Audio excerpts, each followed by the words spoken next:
Sometimes the most expensive mistake a person can make begins with a single assumption. The marble floor of Ellington National Bank reflected the soft glow of morning sunlight pouring through walls of glass as customers lined up quietly, checking their phones, chatting with tellers, and beginning what they believed would be another ordinary Tuesday in downtown Charlotte, North Carolina. No one noticed the tall black man standing near the center of the lobby. His charcoal suit was well-tailored but unremarkable.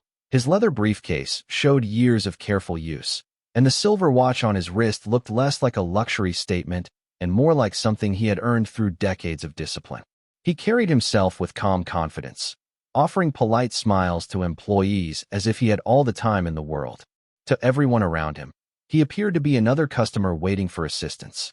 To one frightened caller outside, however, he looked suspicious simply because he was standing still, quietly observing the bank instead of rushing through it like everyone else.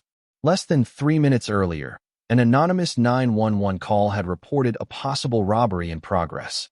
The description was painfully vague, mentioning only a black man in a dark suit carrying a briefcase. The dispatcher repeated the information exactly as it had been received, and Officer Daniel Brooks responded immediately, convinced he was racing toward danger.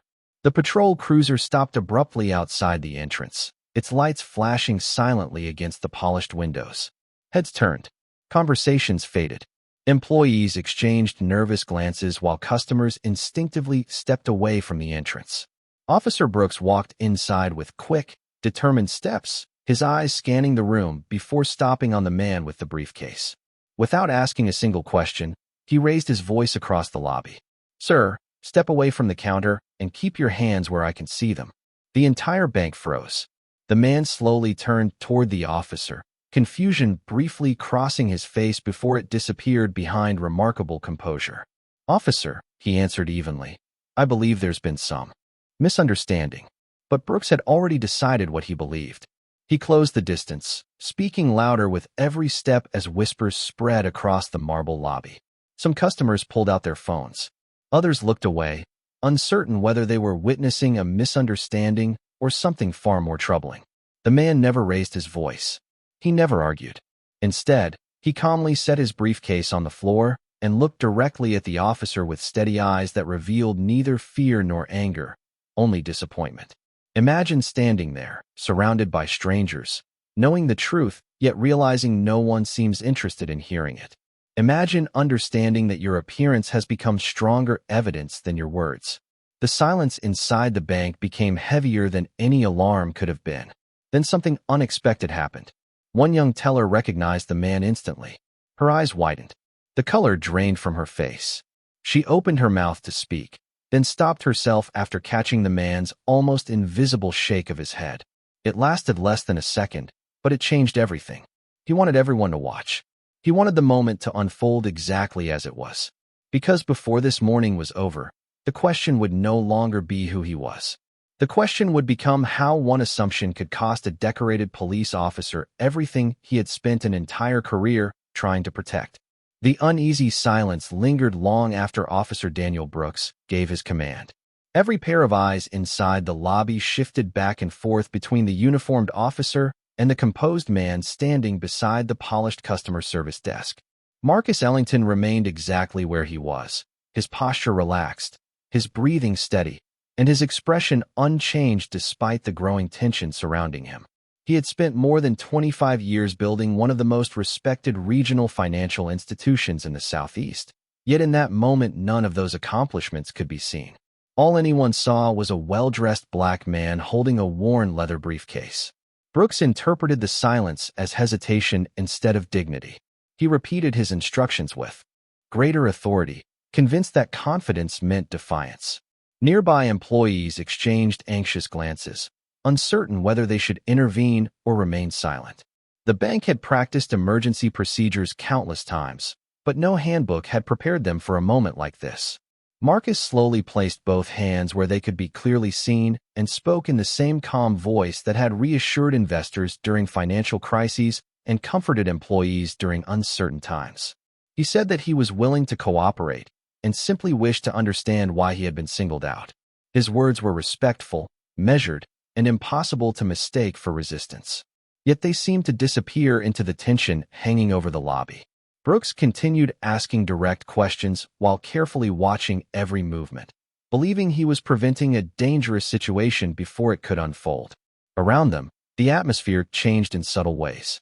A mother gently guided her young son toward a nearby seating area. An elderly couple quietly paused their conversation. Several customers lowered their voices while others discreetly activated the cameras on their phones, sensing that they were witnessing something important even if they did not yet understand the full story. Marcus noticed every face, every reaction, and every uncomfortable silence. He also noticed the fear growing among his own employees. One assistant branch manager took a cautious step forward before stopping. Another reached for the internal office telephone, only to hesitate after seeing Marcus give the slightest shake of his head. It was almost imperceptible, but those who knew him understood exactly what it meant. Do not interrupt. Do not interfere. Let the truth reveal itself. This visit had begun hours earlier with a simple purpose. Marcus believed that leadership could never exist behind closed executive doors. Once every few months, he quietly visited one of his branches without advance notice, dressed like any ordinary customer, speaking with tellers, observing service, and listening to conversations that executives rarely heard. He believed respect could not be measured by quarterly reports alone. It could only be measured by the way people were treated when no one believed they were important. Standing inside the lobby, he realized this unexpected encounter had become a far more revealing test than anything he could have planned. The question was no longer whether the branch followed company standards. The question was how every person in that room would respond when assumptions collided with character. Somewhere near the back offices, a branch employee finally recognized the distinguished face from a framed corporate photograph displayed in every management conference room. Her heartbeat quickened. She looked from Marcus to Officer Brooks and understood that the next few minutes would become a story no one inside Ellington National Bank would ever forget. Officer Daniel Brooks believed he was in complete control of the situation, but control can be deceptive when it is built on assumptions instead of facts. His attention remained fixed on Marcus Ellington, while the atmosphere inside the bank continued to shift in ways he failed to notice. The whispers had nearly disappeared. Even the sound of keyboards and printers behind the teller counters seemed to fade into the background. It was the kind of silence that settles over a room when people instinctively realize they are witnessing a moment that will be remembered long after it ends. Marcus stood calmly, his hands still visible, showing neither frustration nor fear. Years earlier, his father had given him a lesson that remained with him through every board meeting, every negotiation, and every difficult decision. Never allow another person's anger to decide your character. That lesson had shaped the leader he eventually became. He knew that dignity often spoke louder than argument. Across the lobby, Assistant Branch Manager Rebecca Collins felt her pulse racing. She had attended leadership conferences where Marcus personally welcomed new managers. She had listened as he explained that every customer deserved equal respect because no employee could ever know another person's story simply by looking at them. Now she watched that very principle being tested before her eyes. Rebecca instinctively wanted to step forward and identify him, yet Marcus gave another subtle glance that asked for patience. It was not an expression of pride. It was a decision. He wanted everyone present to experience the situation exactly as an ordinary customer would. Nearby, Security Supervisor Thomas Grant quietly reviewed the live camera feeds from the operations office. Every angle inside the lobby was being recorded in high definition. The entrance cameras, the teller stations, the customer service desks, and the overhead security system captured every movement without interruption. Thomas understood company policy better than anyone. He also understood that those recordings protected employees, customers, and law enforcement alike by preserving facts exactly as they occurred. Without saying a word, he ensured every recording system remained active and securely archived. Officer Brooks continued asking questions about Marcus's reason for being inside the building, his briefcase, and his identity. Marcus answered each question clearly and respectfully. He explained that he had business inside the branch and offered to verify his identity through appropriate channels. His willingness to cooperate never changed, but Brooks remained convinced that caution required complete authority. Around them, customers exchanged uncertain glances.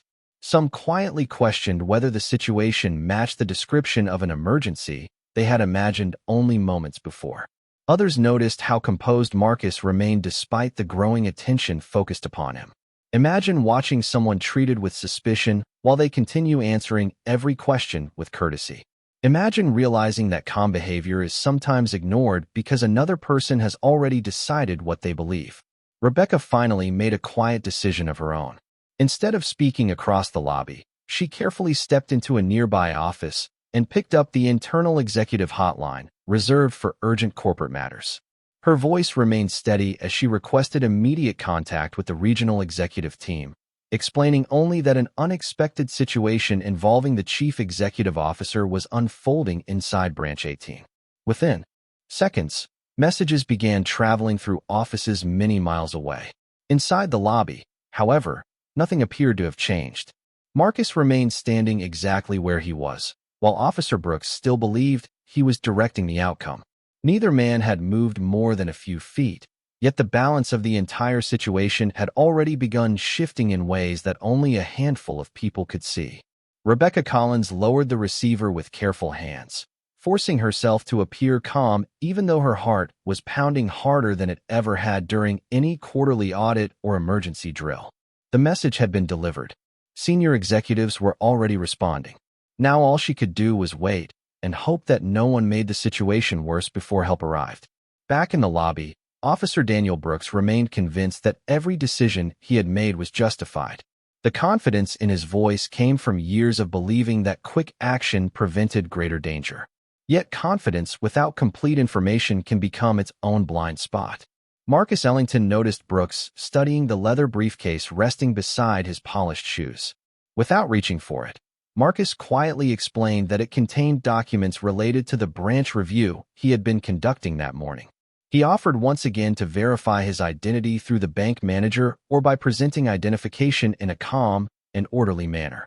Brooks shook his head before Marcus could continue.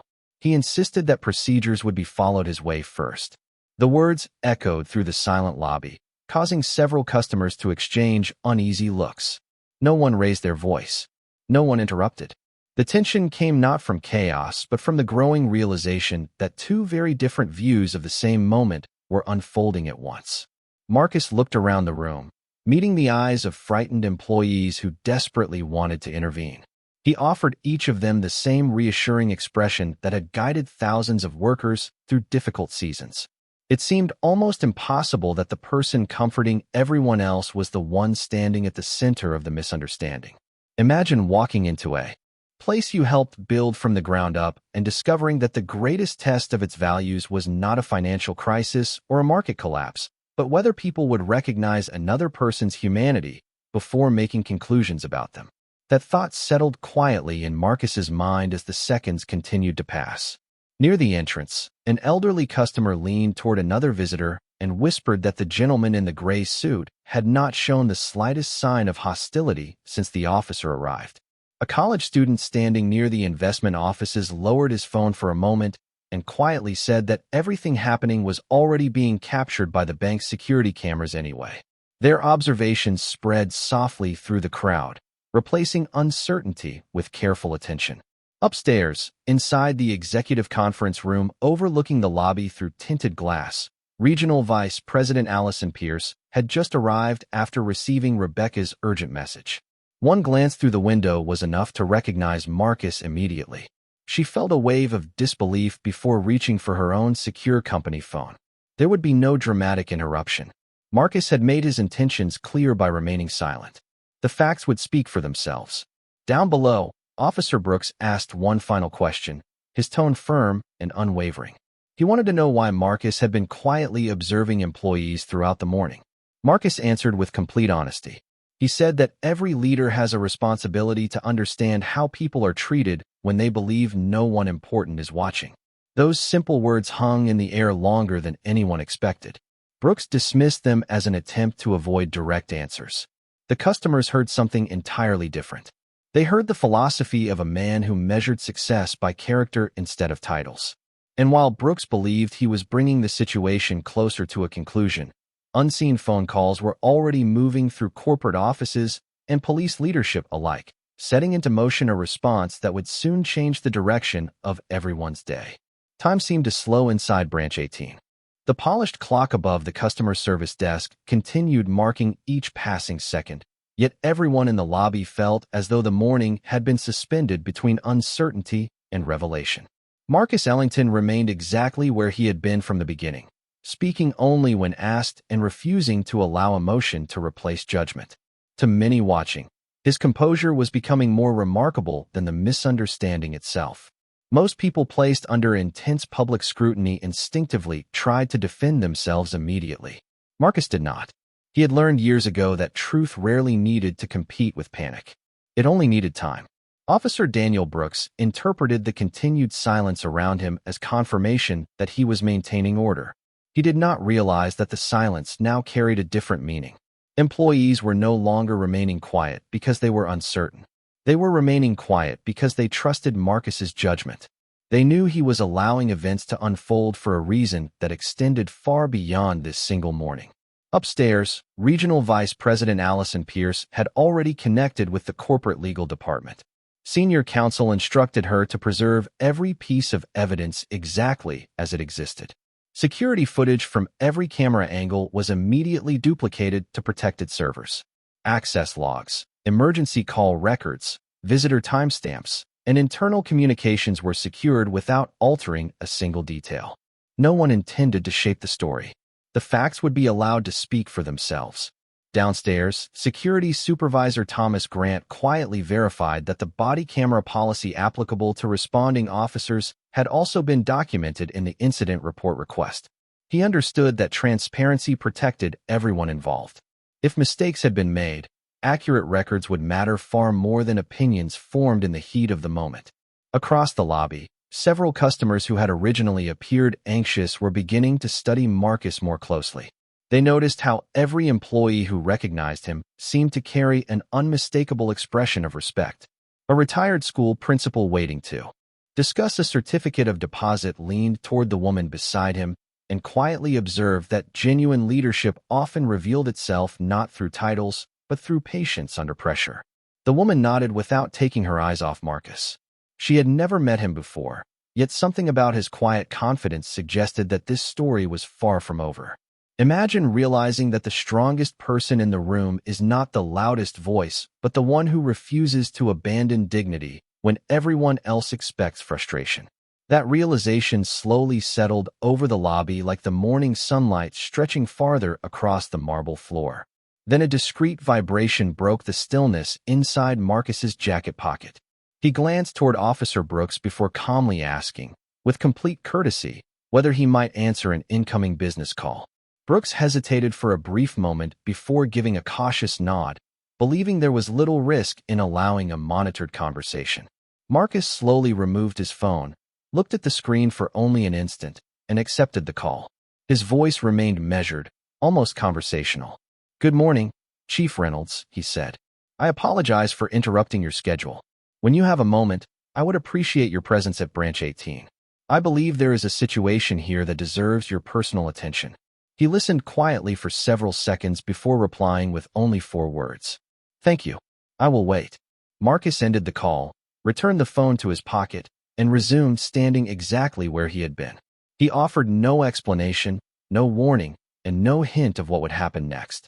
Yet somewhere across the city, Police Chief Harold Reynolds had already stood up from his desk, picked up his keys, and changed the course of the entire investigation. The call lasted less than 20 seconds, but its impact began spreading long before anyone inside the lobby realized what had changed. Marcus Ellington slipped his phone back into his pocket with the same quiet composure he had shown since the moment Officer Daniel Brooks entered the bank. He did not smile. He did not celebrate. He simply waited. Brooks folded his arms, convinced that the brief conversation had accomplished nothing more than contacting another attorney or business associate. In his experience, people often reached for influence when they felt cornered. He believed this situation would be no different. What he could not see was that Police Chief Harold Reynolds had already canceled the meeting on his calendar, informed his deputy that he was responding personally to an active incident, and requested that dispatch preserve every communication connected to the original emergency call. Experience had taught the chief that facts mattered most during the earliest moments of any investigation. Back inside the bank, the atmosphere continued evolving in subtle but unmistakable ways. Employees no longer appeared frightened. They appeared focused. Every department quietly followed established procedures without drawing attention to themselves. Security Supervisor Thomas Grant verified once more that every camera remained operational. Regional Vice President Allison Pierce coordinated with corporate legal counsel to ensure that all digital records would remain untouched. Nobody wanted a version of events. They wanted the complete truth. Marcus appreciated what they were doing because it reflected the culture he had spent decades building. Accountability meant very little unless it applied equally to everyone. A title could never place someone above responsibility, just as an assumption should never place someone beneath dignity. Those principles had guided every decision he made as chief executive officer, and today they were being tested in a way he had never anticipated. Across the lobby, the customers sensed that something significant was approaching even though no official announcement had been made. A young financial advisor quietly postponed her next appointment after noticing executives gathering discreetly near the upstairs offices. An elderly veteran waiting to open a savings account observed the remarkable restraint shown by the man standing at the center of the situation. He softly remarked to his wife that real confidence rarely needed to prove itself. His wife nodded without speaking, unable to look away. From the unfolding scene, imagine discovering that the greatest measure of leadership is not how a person behaves when surrounded by supporters, but how they conduct themselves when misunderstood by strangers. That thought seemed to settle over everyone present. Even Officer Brooks noticed that the expressions around him had changed. The uncertainty he first interpreted as fear had slowly transformed into quiet expectation. People were no longer wondering whether something would happen. They were waiting to see what the truth would reveal. Marcus glanced briefly toward the large glass entrance as sunlight reflected across the polished marble floor. Outside, traffic continued flowing through downtown Charlotte, as though nothing unusual had happened. Delivery trucks passed. Office workers crossed the street carrying coffee. The city moved forward, unaware that inside one bank branch, a lesson about judgment, responsibility, and character was quietly reaching its turning point. Then, through the front windows, a black sedan turned into the parking area and came to a smooth stop near the entrance. The conversations inside the lobby faded almost instantly. Several employees recognized the vehicle before anyone stepped out. Officer Brooks looked toward the entrance with mild curiosity, expecting another supervisor or routine responder. Marcus remained perfectly still. He already knew who had arrived. Within moments, the front doors began to open, and the balance of authority inside the bank was about to shift in a way no assumption could prevent. The glass doors swung open without urgency, yet every conversation inside the lobby came to an immediate stop. Police Chief Harold Reynolds entered with the quiet confidence of someone who had spent 3 decades earning respect instead of demanding it. He acknowledged no one at first. His eyes slowly surveyed the room, taking in the customers, the employees, the security cameras positioned overhead, and finally Officer Daniel Brooks, standing only a few feet away from Marcus Ellington. For several long seconds, no one spoke. Then Chief Reynolds looked directly at Marcus and offered a respectful nod. "Good morning, Mr. Ellington," he said evenly. "I appreciate you waiting for me." The words landed across the lobby with remarkable force. A collective breath seemed to leave the room all at once. Customers exchanged stunned glances. Employees who had been struggling to remain composed lowered their eyes with visible relief. Officer Brooks stared at the chief, convinced he must have misunderstood what he had just heard. Reynolds stepped forward and extended his hand. Marcus accepted it with the same calm dignity he had shown throughout the morning. Neither man appeared interested in creating a spectacle.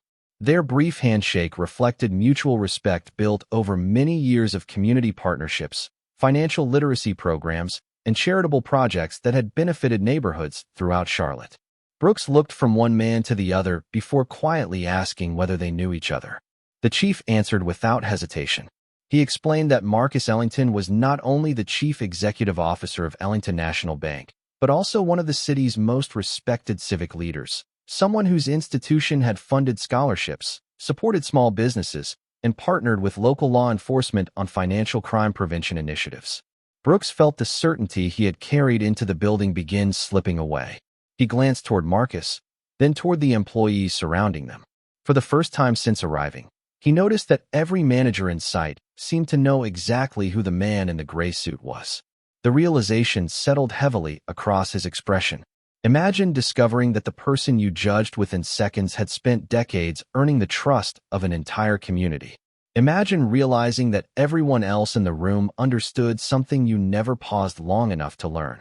Chief Reynolds did not raise his voice or criticize Brooks in front of the crowd. Instead, he quietly asked a series of simple questions. Had identification been requested through the least intrusive means available? Had available witnesses been consulted before conclusions were reached? Had the responding officer considered verification through branch management once the situation appeared stable? Each question was calm, professional, and impossible to ignore. Brooks answered honestly, but with every response he recognized another opportunity that had been missed. Marcus remained silent throughout the exchange. He was not interested in embarrassment. He was interested in accountability. Nearby, Regional Vice President Allison Pierce approached, carrying a secure tablet containing preserved security footage along with confirmation that every camera angle had been archived. Corporate legal counsel was already reviewing documentation, not to accuse anyone prematurely, but to ensure that every fact remained accurate and complete. Chief Reynolds accepted the information with appreciation before turning once more toward Marcus. "Thank you," he said quietly. "Your patience today has given us the opportunity to understand exactly what happened." Marcus offered a slight nod. "The truth deserves that chance," he replied. And as those words settled over the silent lobby, everyone present understood that the most important part of the story was only beginning. No one moved for several seconds after Marcus Ellington spoke. The silence carried a different weight now. It was no longer the uncertainty of strangers watching an unfolding misunderstanding. It was the unmistakable realization that every decision made during the past several minutes would now be examined through evidence instead of assumption. Chief Harold Reynolds thanked the customers for their patience before quietly asking that everyone remain where they were for a few moments longer while the initial facts were confirmed. His voice was calm enough to lower the tension that had filled the lobby since his arrival. Officer Daniel Brooks stood motionless, replaying every question he had asked and every conclusion he had reached. The confidence that had guided him into the building was slowly being replaced by something far more difficult to carry. Reflection. Upstairs, the executive conference room became a temporary coordination center. Regional Vice President Allison Pierce, Corporate Legal Counsel, and Security Supervisor Thomas Grant reviewed synchronized security footage from multiple camera angles. Every timestamp matched. The original emergency call, the officer's arrival, the conversations inside the lobby, and the actions of every employee were documented with remarkable clarity. There were no missing minutes, no broken recordings, and no uncertainty about the sequence of events. Chief Reynolds reviewed the preliminary findings carefully before requesting that the responding dispatch records and the patrol vehicle camera recordings also be preserved under standard departmental procedures. Accuracy mattered because accountability depended upon it. Marcus quietly thanked the employees who had remained professional despite the extraordinary circumstances. He reminded them that their responsibility had always been to remain respectful, protect customers, and allow established procedures to work. Several tellers admitted they had wanted to interrupt immediately after recognizing him. Marcus smiled gently and explained that while recognition may have changed the outcome for him personally, it would have revealed very little about how an ordinary customer might have been treated under similar circumstances. That answer left several employees visibly emotional. They finally understood why he had chosen patience instead of privilege. Imagine discovering that the person with the greatest authority in the room intentionally refused to use it because he wanted the system itself to reveal whether it was fair. That kind of leadership could not be taught through policy manuals or motivational speeches. It had to be lived. Chief Reynolds eventually returned to the lobby and addressed Officer Brooks privately, speaking with professionalism rather than anger. He explained that the department would immediately begin a formal administrative review consistent with departmental policy. Until that review was completed, all available evidence would be evaluated by the appropriate internal authorities. Brooks listened quietly, offering no argument. He understood that the investigation would not depend on opinions from either side. It would depend on documented facts. Around the lobby, customers slowly resumed their conversations, but many paused before, leaving to shake Marcus's hand or simply thank the employees for handling a difficult situation with dignity. The atmosphere that had begun with suspicion now ended with thoughtful reflection. As sunlight continued pouring through the towering windows of the bank, Marcus looked across the lobby he had spent decades helping build. He did not see a perfect institution.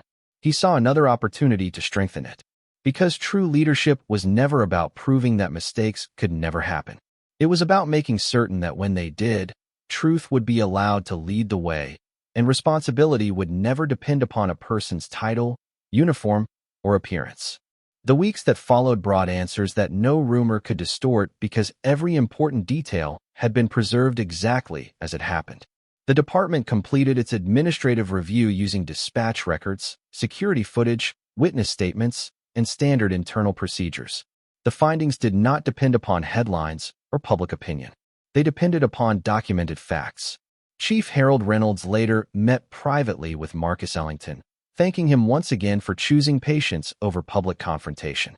Marcus answered with the same quiet conviction that had guided him throughout the entire experience. He explained that accountability carried the greatest value when it strengthened institutions instead of simply embarrassing individuals. The purpose had never been revenge. The purpose had always been fairness.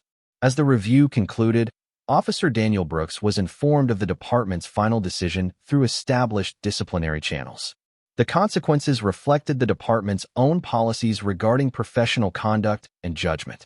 His law enforcement career came to an end, along with the retirement benefits connected to that service. Those outcomes were not created by one telephone call or one influential executive. They resulted from the documented decisions he himself had made and the standards he had agreed to uphold throughout his career. That distinction mattered deeply to Marcus. Justice, in his view, could never be about personal power. It had to remain rooted in consistent principles applied equally to everyone. News of the incident gradually spread throughout Charlotte, not because Marcus sought publicity, but because the people who witnessed that morning carried the story with them. Customers remembered the calm man who refused to answer disrespect with anger. Employees remembered the leader who chose to experience the bank exactly as an ordinary visitor would. Even many officers within the department quietly reflected on the investigation, recognizing that professionalism demanded constant self-examination regardless of experience or rank. Ellington National Bank introduced additional customer care training that emphasized respectful communication during unexpected situations. The Charlotte Police Department expanded discussions on decision-making, verification procedures, and community trust. Neither organization claimed perfection. Both acknowledged that trust grows strongest when mistakes are examined honestly instead of hidden. Several months later, Marcus returned quietly to Branch 18 for another unannounced visit. The atmosphere felt different. Employees greeted every customer with the same warmth they had always hoped to demonstrate. A young teller who had been working during the incident smiled as Marcus approached her station. This time she did not look nervous. She simply thanked him for teaching everyone that leadership is measured most clearly when no one expects kindness in return. Marcus smiled gently before completing his transaction like any other customer. As he walked toward the exit, morning sunlight once again filled the marble lobby, reflecting across the polished floor just as it had on the day everything changed. He paused briefly near the entrance and looked back without saying a word. The building had not become important because it belonged to him. It had become meaningful because the people inside now understood something they would carry for the rest of their lives. A uniform may represent authority, a title may represent achievement, and wealth may open doors, but none of those things reveal a person's character as clearly as the way they treat someone they believe has nothing to offer in return. Because assumptions can elevate pride for a moment, but truth always has the final word, and justice reaches its greatest strength not when power wins, but when dignity refuses to surrender.